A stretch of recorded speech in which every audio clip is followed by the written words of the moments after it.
दफ्तर से लौटकर घर के भीतर अभी अभी दाखिल हुए अनादि ने देखा कि मिशा को उसके आने का कोई भान ही नहीं है। वह गैलरी में लगे आराम कुर्सी पर गंभीर विचारणीय मुद्रा में बेग पर बैठी हुई है। शादी के करीब 10 महीने बीत चुके थे, लेकिन अनादि अब तक यह समझ नहीं पाया था कि आखिर मिशा अचानक किन विचारों में गुम हो जाती है। शादी से पहले बमुश्किल अनादि 1 या 2 बार ही कुछ समय के लिए मिशा से मिला था, लेकिन इन मुलाकातों में उसे मिशा कभी भी उदास या गंभीर प्रवृत्ति की नहीं लगी थी। शादी के महीने भर बाद ही अनादि को ऐसा लगने लगा जैसे मिशा उससे कुछ कहने, पूछने या बताने का प्रयास तो करती है, परंतु संकोचवश वह ऐसा कर नहीं पा रही है। अनादि भी अपनी ओर से मिशा के दिल में छुपे राज को जानने की भरसक कोशिश करता, किंतु अब तक वह असफल ही था।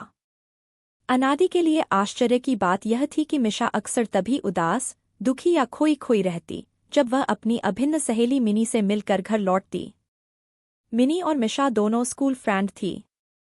अनादि और मिशा के ब्याह के 1 महीने पश्चात मिनी का ब्याह भी इसी शहर के एक सफल रईस व्यापारी से हुआ था। मिशा अक्सर अपने फुर्सत के क्षणों में मिनी से मिलने उसके घर पहुंच जाया करती थी। आज फिर मिशा को यूं ही अपने आप में खोया देख अनादि उसे कुछ कहे बगैर किचन में चला गया। अपने लिए चाय व मिशा के लिए कॉफी बनाकर अनादि गैलरी में ही ले आया और विचारों के भंवर में गोते लगाती मिशा से बोला, नॉक नॉक, आप किन ख्यालों में खोई हुई हैं मैडम, लीजिए गर्मा गर्म कॉफी।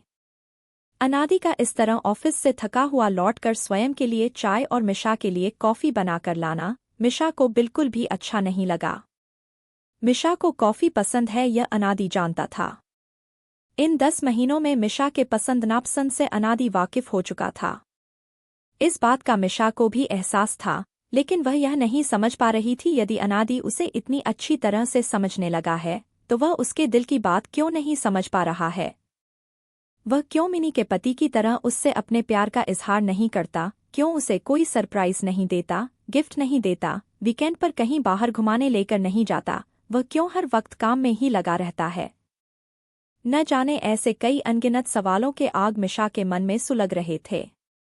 इन सवालों की लपटें उस वक्त और अधिक ज्वलंत हो जाती जब मिशा अपनी सहेली मिनी से मिलकर लौटती। अपने सामने इस तरह हाथों में चाय और कॉफी के साथ अनादि को खड़ा देख मिशा बोली, अरे आपने यह सब क्यों किया? मुझसे कह देते मैं बना देती। अनादि मुस्कुराकर मिशा के करीब बैठते हुए बोला, तुम बनाओ या मैं, क्या फर्क पड़ता है। अनादि के ऐसा कहने पर मिशा ने फिर कुछ नहीं कहा। दोनों के मध्य एक कटीलेदार चुभन सा सन्नाटा पसर गया जिसे चाहकर भी अनादि तोड़ ना सका।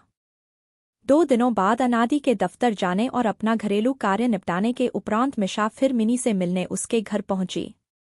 अभी वह दरवाजे पर पहुंची ही थी कि वह बाहर ही ठिठक गई। मिनी के पति मिनी पर बहुत ही बुरी तरह से बरस रहे थे। वह कह रहे थे, तुम बीमार हो इसका यह मतलब नहीं है कि मैं अपना सारा कामधंधा छोड़कर तुम्हारी सेवा के लिए घर बैठ जाऊं और अपना फाइनेंशियल नुकसान करा बैठूं। घर पर कार है, ड्राइवर है, तुम इन्हें साथ लेकर डॉक्टर के पास क्यों नहीं चली जाती? तुम्हें जितने रुपए चाहिए ले लो, लेकिन मुझसे यह उम्मीद मत रखना कि मैं अपना सारा कामकाज छोड़कर तुम्हारी सेवा करूंगा या तुम्हें डॉक्टर के पास लेकर जाऊंगा। मिनी के पति को इस तरह बेपरवाही व बेरुखी से कहता सुन मिशा सन्न रह गई और उल्टे पांव सीधे अपने घर की तरफ लौट गई। सारे रास्ते अनादि के सहयोगात्मक व प्यार भरे व्यवहार परत दर परत मिशा की आंखों के समक्ष झूलने लगे। उसे स्मरण हो आया कि किस तरह पिछले महीने अचानक उसकी तबीयत खराब होने पर अनादि अपना सारा काम स्थगित कर पूरा दिन उसका ख्याल रखता रहा। उसे डॉक्टर के पास लेकर गया, उसके लिए खिचड़ी पकाई और पूरा दिन उसके पास उसके साथ रहा। यह सब याद कर बार बार मिशा का दिल उससे बस एक ही प्रश्न कर रहा था, अनादि का उसके प्रति जो व्यवहार है क्या यही प्यार है? और हर बार मिशा के दिल की गहराइयों से बस एक ही जवाब आ रहा था, हाँ यही प्यार है। इतने महीनों बाद आज मिनी के घर से लौटते हुए मिशा तनिक भी सवालों से घिरी हुई नहीं थी। उसे अपने सारे प्रश्नों के जवाब मिल गए थे। उसके मन में अनादि को लेकर अब कोई शिकवा या शिकायत नहीं थी। कहानी की लेडिका है प्रेमलता यदु।